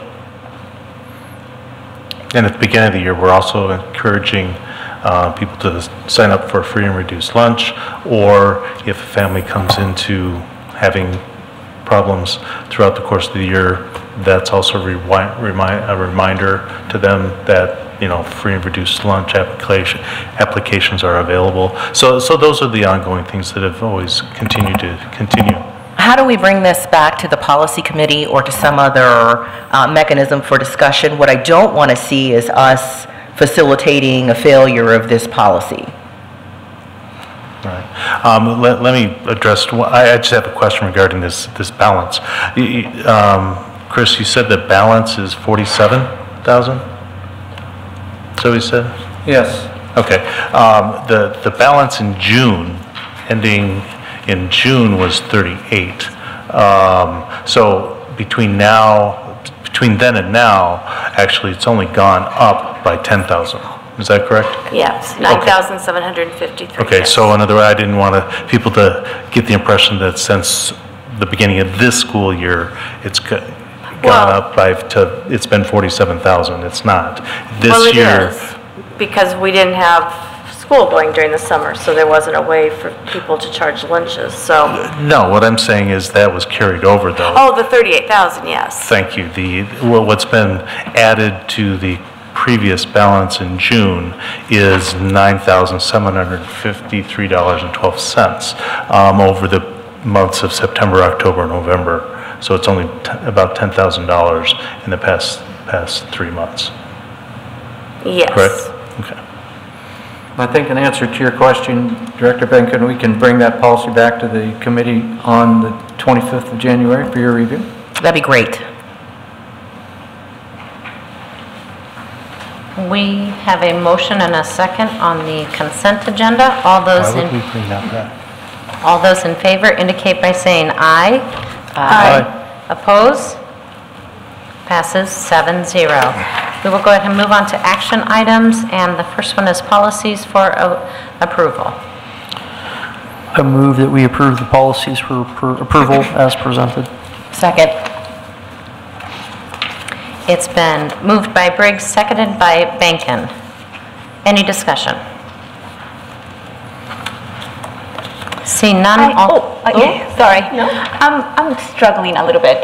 Well, I want the equity committee. I want it. I'm not super happy with having the equity committee being different than the rest of the committees. So can you walk me through that? Because I was said last meeting that we had, so I came around after seeing Director Lewis. That's fine. Lewis first name. Lewis' work that he did, that he matched all of the policies, and I thought maybe this is what we need. And then when he came back, he had none of his work in it. So I'm kind of wondering about that. They're different for now. So the changes that Director Rosser proposed were fairly extensive. They were beyond just the co-chair status. It was about what the policies, what the committees would do, how many times they would meet, and it was a fairly extensive rewrite of every single committee. And what the policy committee decided was it really wasn't our role after a day and a half of consideration to rewrite every policy, every board committee. And what we decided was modeling equity, that we would have the conversation with the board about what we thought every committee should look like if we wanted to have it in the, there's a distinction between the policy and the procedure. So certainly if the board wants to mirror that leadership model, I think that would be great. I don't think there'll be much discussion, but do we want to put into a policy how frequently every single committee will meet? I'm not on every committee, and so I don't know if it's the policy committee's job to tell the facilities committee the facilities committee they need to meet 2 times a month or whatever it is, right? And I think it was those level of decisions that we weren't comfortable making as just Rodney and myself. We spoke with President Franson about it, and we're actually going to have a board meeting. Perhaps this will be when we talk about setting our goals, about really looking at the way the committees are structured and getting feedback as a group about how we want to proceed. So that's why it's different. It's just different for now. And to kind of respond to that, naturally I proposed some of those reforms to the board committees for a reason. And I'm not going to go into the details of those tonight. I do want to support and pass this tonight so that the equity committee can get up and running, that we don't have to delay that right now. But those items that I shared with you and the other board members, I'm hoping that we can address those sooner rather than later, and I mean by sooner. Some of those are, in particular, how we communicate our committee meetings to the public and let them know what's on the agendas, when it's communicated to them, and more importantly, how inclusive and open they are to the public, because there's a different perception out there of whether yes, we meet the letter of the law, but it makes it very difficult when we post a committee meeting 24 hours in advance for residents of the community to actually attend those meetings. So, but we'll deal with that later, I promise. And I'll highlight on this again, as I stated at the beginning of the meeting tonight, the goal of the committee was to say at this point we're happy with the language rewrite of the diversity committee, turning it into the equity committee portion. I think that's really why we were looking at that policy in the first place. And we're comfortable moving forward tonight with that language that we've discussed and deliberated. It's not to say that we don't want to revisit this policy. I think as a group we do want to revisit this policy, but we want the rest of the board's input when it comes to policy on what they do in their committee. Because I don't sit on all the committees like Monique said. I'm not going to sit here and try and tell another committee that I've never served on how they should be conducting their committee's work. I don't know that information well enough to dictate that policy change. Thank you. Thank you. That helps. Thank you. All right, we have a motion. It was moved by Briggs, seconded by Benkin. All those in favor indicate by saying aye. Aye. Opposed, nay. Passes 7-0. Item 15, our vote for Area 5 District Director to the Heartland Area Education Association Board. I will move, what's the motion here? I will move the board cast their vote for the sake of discussion. Mary Poulter as the regional representative on the Iowa Association of School Board of Directors. Second. It's been moved by Rosser, seconded by Colton. Any discussion? I will just say that I had an opportunity to speak with Mary at our recent convention, and she's very enthusiastic about continuing her service. She's served a number of years on the board, and I'm looking forward to working with her in the future if she gets reelected. It's not just our votes, it's all the other school boards in the area that will also be casting votes in this matter. Okay. All those in favor indicate by saying aye. Aye. Opposed, nay. Passes 7-0. Item 16, pursue a 28E joint use agreement with Ames Cyclone Aquatics Club relative to operating costs of a new Ames High School pool. Dr. Taylor. Oh, this is actually from work that has been going with board leadership, meeting with members of the Ames Cyclones Aquatics Club. 28E sharing agreement is going to be a very difficult kind of document to put together. We'll certainly be using our school's attorney, meeting repeatedly with leadership from ACAC to try and get that accomplished. And what we're really asking for at this moment is for the board of directors to give authorization for myself, board leadership actually will be involved in it, the administrative staff move forward with that, working with Ron Peeler from Allers Law Firm. I move the board authorize the superintendent and administrative staff to move forward with the 28E agreement with ACAC as a sharing partner in the operational funding needed to support an aquatic facility. Second. It's been moved by Deerdorf, seconded by Rosser. Discussion. And I apologize because I went a little bit out of order. No, you're quite all right. Okay. Yeah. I would just like to add, actually, so I'm going to make an amendment, that following ACAC, it read, and the city of Ames. Because from what I understand, this is going to be a community effort, not just with ACAC. There's been some unofficial commitments by the city to also help out with the operating costs of this. Those will be two separate agreements. They would be two separate ones, but I know I understand, but I think we should be doing them both and making sure we're getting those commitments. There's a motion on the floor.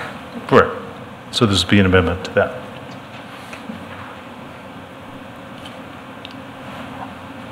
I would like some clarification. So this is really just, we're still in the planning phase. We're kind of getting information and still trying to hammer out what the technical agreement is. We're not actually agreeing to anything. Correct, and maybe what we can have is ACA come up now and kind of talk through our discussions to date. But to give you, again, to give you background, we've been talking for some time about how we can get this put together. Part of the component that we've been most focused on here lately is the endowment, making sure that they can have the structure in place to go out and fundraise the costs to help us with any operational expenditures should they vacate the facility. So really at this point, we've had, again, a number of discussions on the endowment piece. We still need to work on the 28E agreement, which really outlines the operational side of things and responsibilities and such. But this is the first part of coming to consensus and a conclusion of the pool facility. So I guess I'll second Lewis's motion. I would say I'm a little, I don't know how to, whether we should tackle that now, given the commitment level that they're putting forth at this point. Well, the timeline doesn't really matter. This just gives Dr. Taylor the authority to start working on that process with both entities. But I think we should make sure that both entities, we start getting, commitments from both. And also, we need to be honest with what our commitments are going to be in that relationship between the three entities. Correct.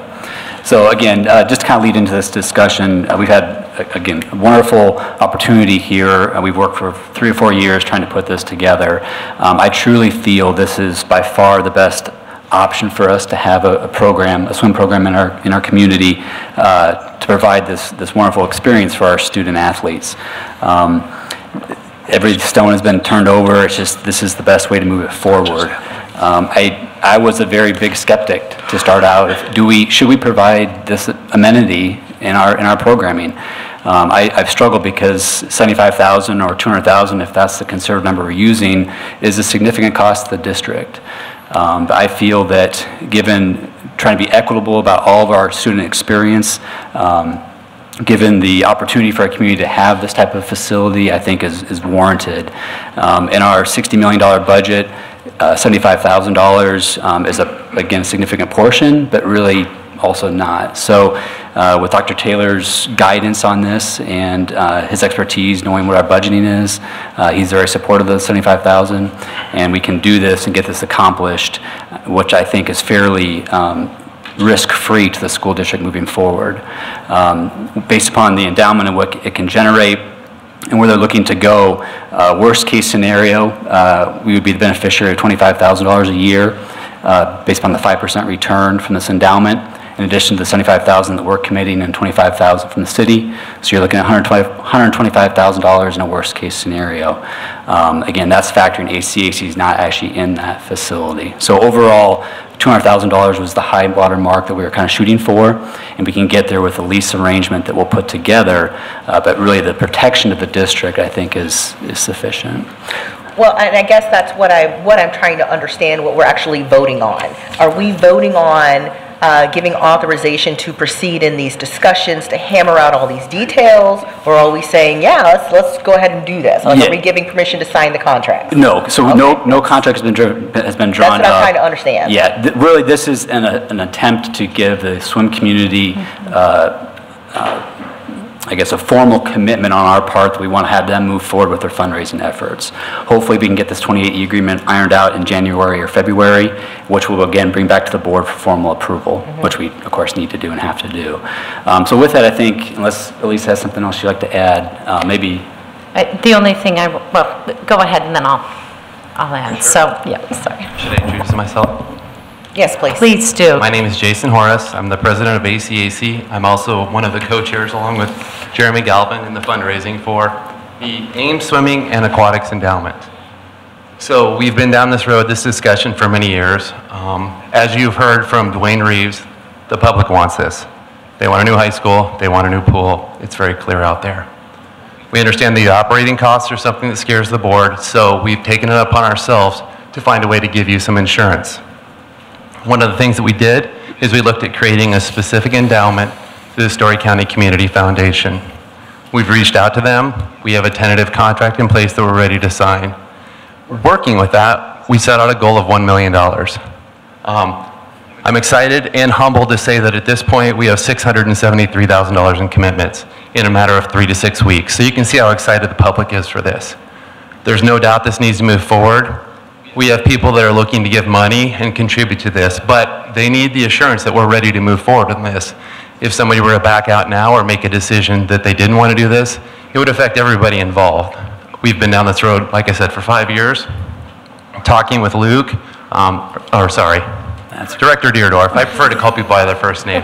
Elisa, Dr. Taylor, everybody involved. If you were to go out and talk to the community, which I do on a regular basis, not just swim people, but people want this. This isn't going to be for the high school. This isn't going to be for ACAC. The community is going to be involved in this pool also.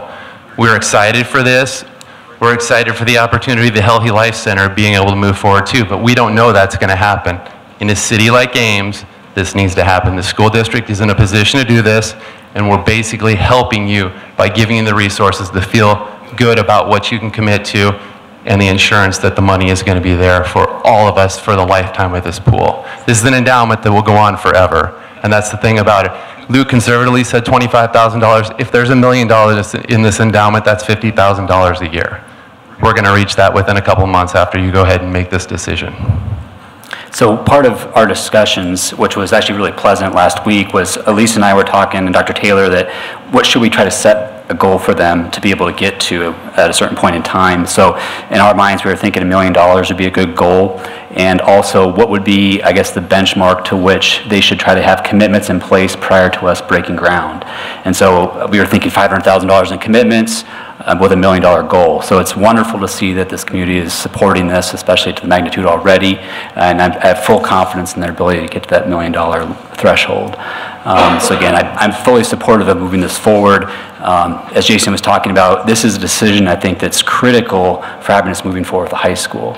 I think the worst thing we could do is try to have this decision linger and provide uncertainty for when people want to go to the ballot box in April.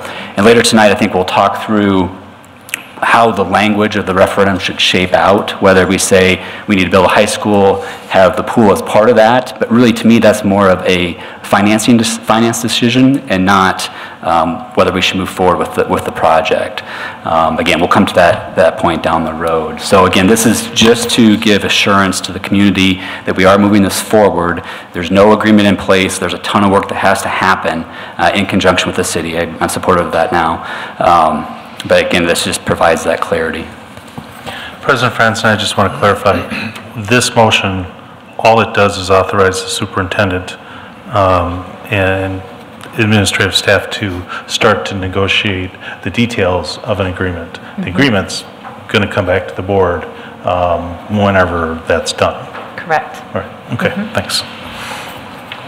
One other thing I might add is the $75,000 that appears to be our commitment is pretty consistent with what we have done over the past almost 50 years. As we take a look at our partnership with the city, we have generally had to use our general fund to support two items. One is operating expense and the other is custodial. So our split with the city generally is anywhere from 40 to 60 and maybe even 70,000 depending on several factors that come into play. But even with 50,000 on average over the 50-year period plus the custodial that we've provided, that's our $75,000 commitment. So it's not like we're diving into our general fund for additional funds to help support this. I think the thing that I really want to emphasize is that this is an incredible opportunity for our community. We have been talking about this pool for many, many years here, whether it was in discussions with the city and then just as of recent as a school board, we've been talking about it since I have been on over 2 years. And it has always been, for me, very difficult to swallow that we would go from this $50,000, $60,000 general operating to jump to pay for this facility in terms of our general operating funds. And I really have to commend our swim community, and many of you are sitting here that have been the boots on the ground, but then our community in general, because we put out a call and said, this is really expensive, and this is going to create challenges for us as a school board because we have to really manage this general operating fund really well. So when we initially started having these conversations about this endowment, I never would have dreamed that we'd be here with $673,000 in commitments tonight. So I commend all of you that have worked on this. I think this opportunity provides us the leadership and the administration to move forward and to clearly identify what does this facility look like in our community. It's very important that we move forward. As we heard from Dwayne Reeves, the community wants a decision and they want to move forward. And I think that we have a great opportunity to move forward and to really start to have some of those discussions about what is this use going to look like at this facility. And I appreciate the amendment because it is a part of, the city of Ames has been a part of those conversations as well.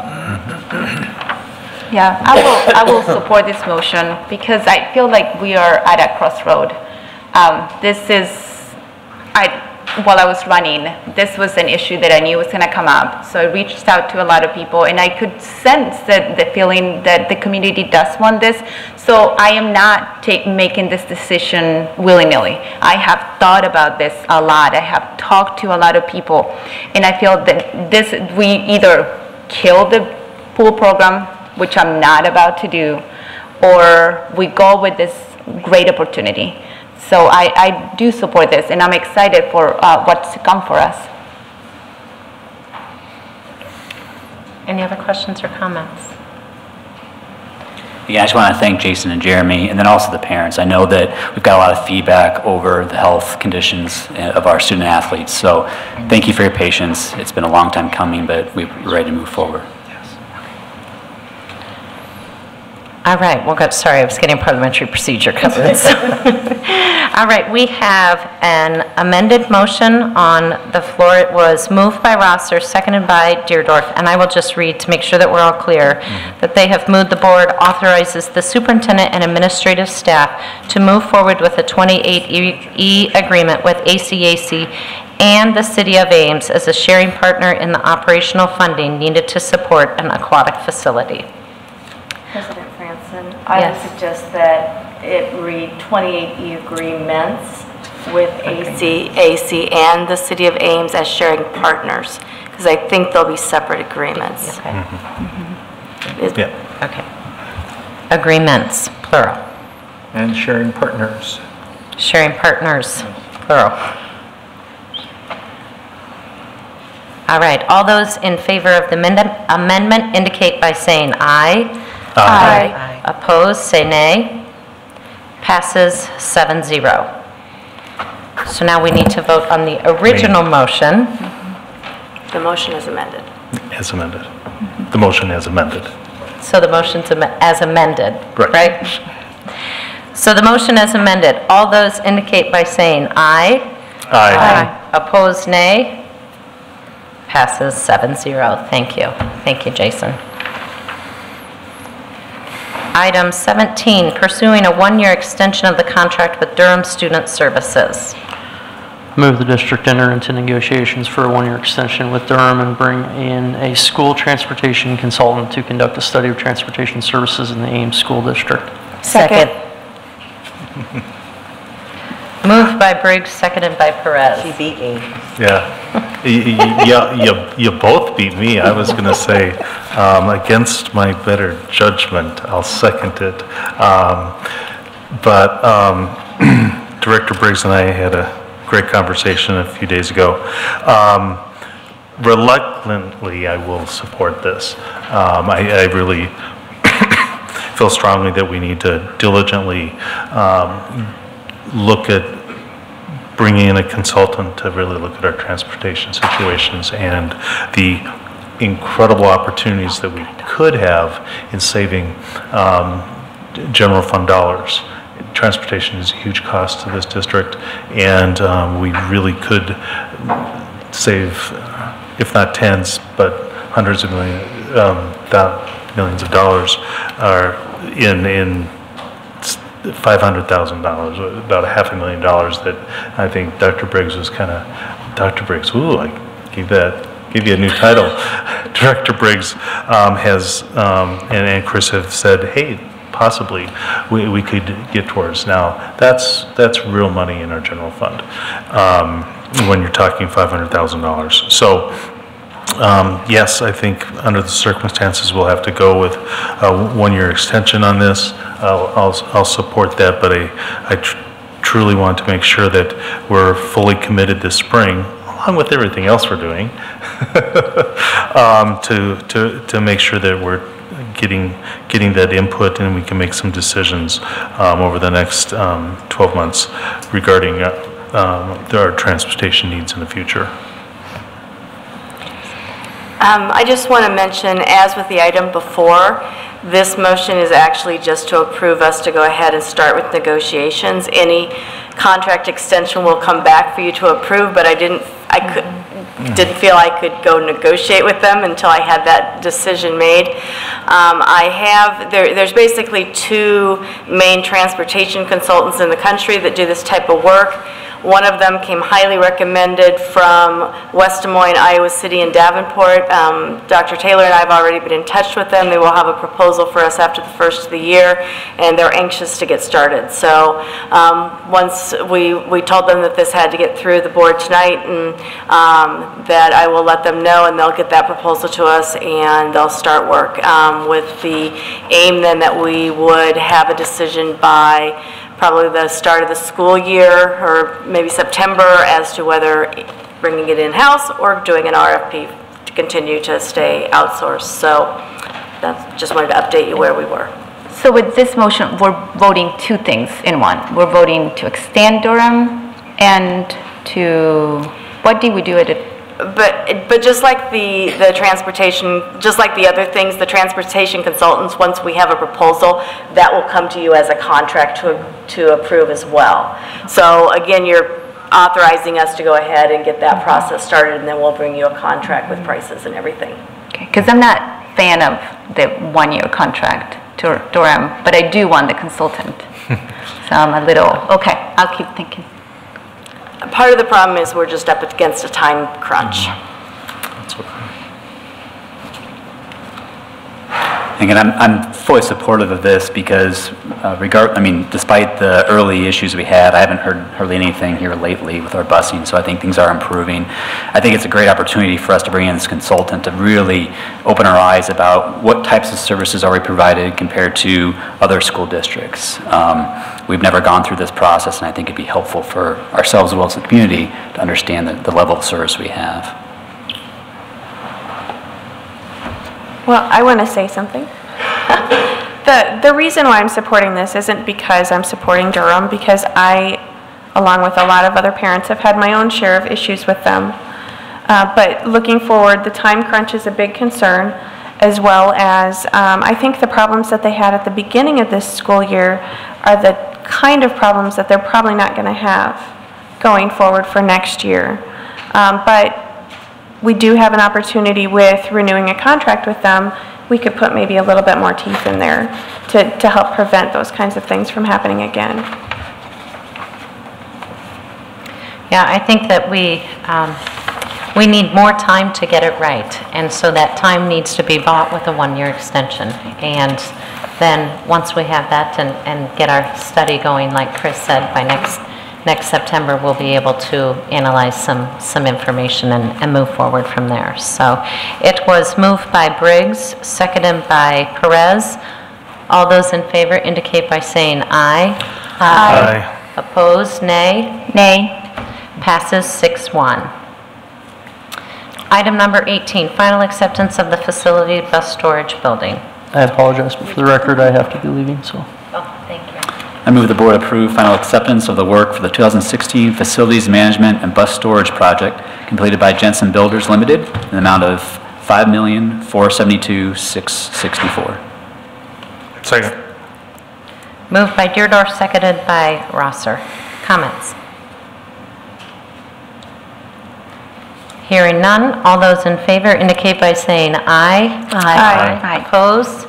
Signify by saying nay. Passes 6-0. Item 19, open enrollment applications. I move the board approve the open enrollment requests as presented. Second. Moved by Rosser, seconded by Perez. Discussion? All those in favor indicate by saying aye. Aye. Opposed? Nay. Passes 6-0.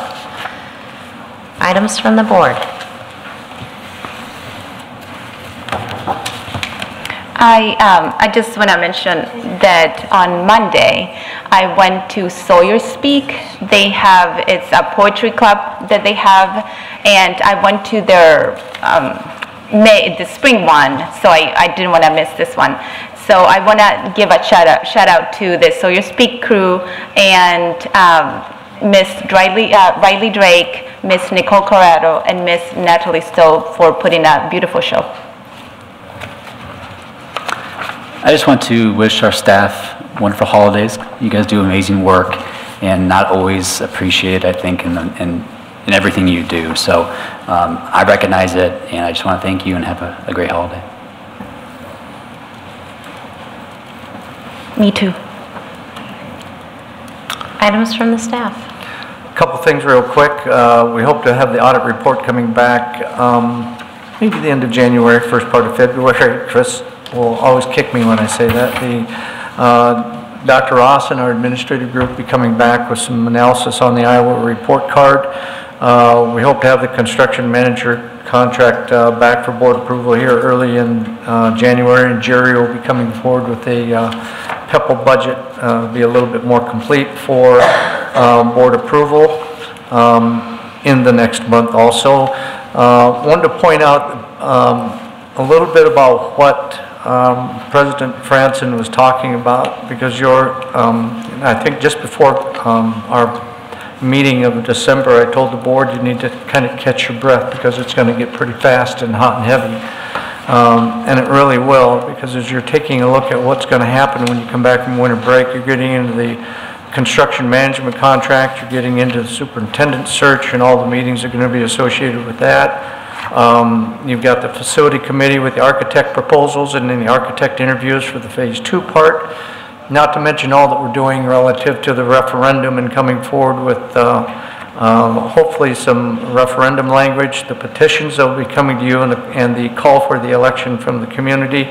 So as you get into January and February, it's going to be extremely busy for you. That's why we tried to put together kind of a tentative schedule that you can kind of hang on to. We will keep you updated as that begins to not only expand, but if there are some changes that need to come with that. And Lisa? I just want to call your attention. We had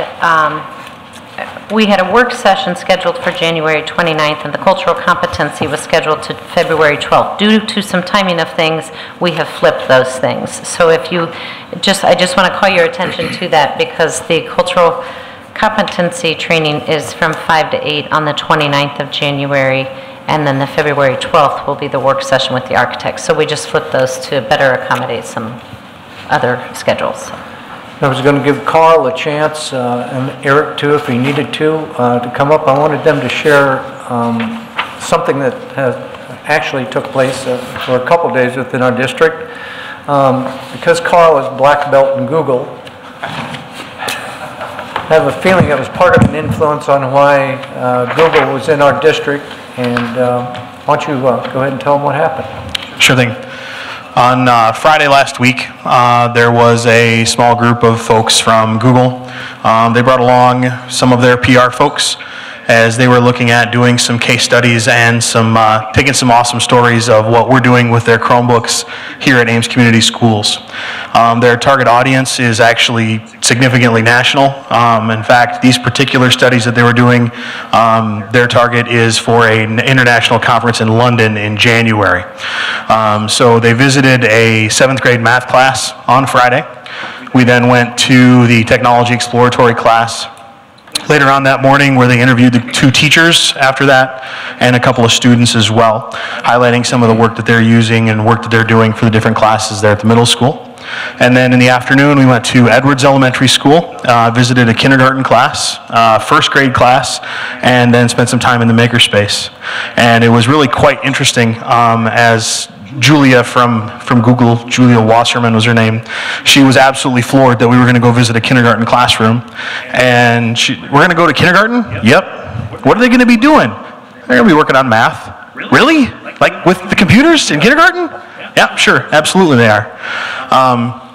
And so it was a great opportunity for us to showcase the awesome stuff that our students and teachers do in our district. And it's going to be on a national stage, an international stage for us. So yes, obviously Google gets some good out of it to say, hey, look, these schools are doing really cool things in education with their fancy Chromebooks.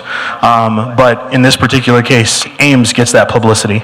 So there'll be folks visiting the Google booth in London and seeing stuff down the road, and they'll be seeing Miss Reister's 7th grade math class using the Chromebooks and the styluses to work on their math assignments. So it was a really, really a great day. It was fun to get out in the classroom and see what was going on again. And the folks left and they were absolutely over the moon with what we were doing here. Very, very complimentary of the work that our staff and students are doing. And it was a great opportunity, a great highlight for me, and an amazing way to end the week. So once the work is done or the copy is finished, it'll be sent to us, so we'll be able to see it a little bit before it gets out ahead of time. We did send out letters to parents of students that were going to be involved because Google had their own media release, and so we made sure that those students were the ones that were highlighted. We did our best to not negatively impact the school day. I will have to apologize to the fourth period, 7th grade math class, as I was their substitute teacher for a period, while Ms. Reister was off being interviewed by the folks there. So Eric did follow along and got a bunch of great pictures and story ideas, and we should see some more of that coming out locally as well. I know we got a lot out on social media and on our website. Well, social media for sure so far, late last week, and we'll have more to come as well. More opportunities to highlight what's going on at our different buildings. Thanks, Carl. Thank you, Carl. You bet. A couple real quick things. It was interesting, and I wanted to include it for the board members, but the Ames Historical Society in its fall newsletter spent an awful lot of time talking about Ames High School and the history of Ames High School, including going way back to the first one that was built like 1880 somewhere, and aiming high through the years is what it was, 1881. And in kind of contrast to that, I also included in the board packet, this is not for edification yet, but this is a little piece of work on a flyer that will be going out, and it's done by Eric Schmidt relative to the Ames High and the vote that we hope that we can hold on April 3 and the success that we can have with that. Another very interesting thing that's in your board packet, and I would share with the public too, is that we knew that our enrollment was up, but even since the count day on October 3rd, we've added approximately 40 more new students. So we would, actually our increase would be closing in on 200 new students, which does put a little pressure on us. I did include for board notice, and also something that you can use coming up in our very next meeting yet tonight, where we're talking about the swimming pool in Ames High School. A little bit about some of our class sizes and enrollment at our elementary buildings. Edwards, for instance, is one that is of the 5 grade levels there, 4 of them are absolutely, or 6 grade levels, 4 of them are absolutely full. With students, we don't have any more space.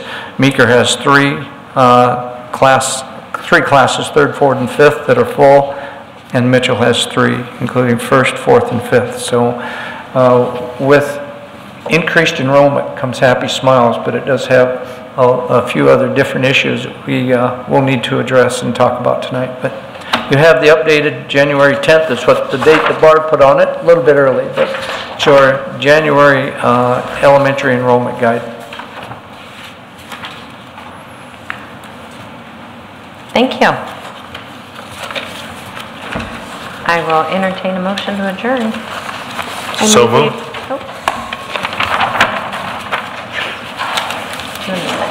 Second. Thank you. Moved by Rosser, seconded by Perez. All those in favor indicate by saying aye. Aye. Oppose? Adjourn. Passes 6-0. And we will take a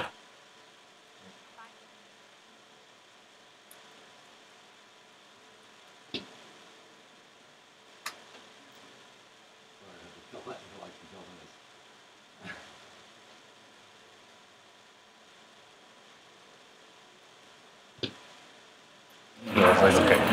I want to do that, but I don't want to do this. And now we're in that situation.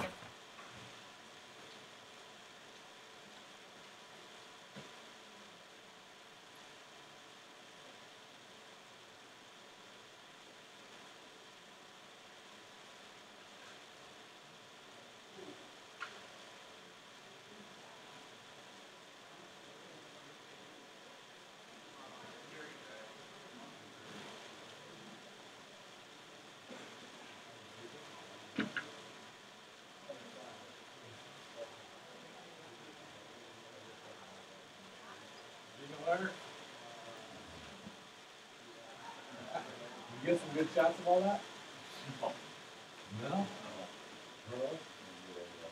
Oh, wait, of the Google? Oh, I thought you meant tonight. Oh, yeah, yeah. Pictures were just, okay, but I shot a bunch of video, so I'll probably cut that together either. or it's just kind of cool watching them. You know, it's funny. You know, like, yeah, I know. It was cool though.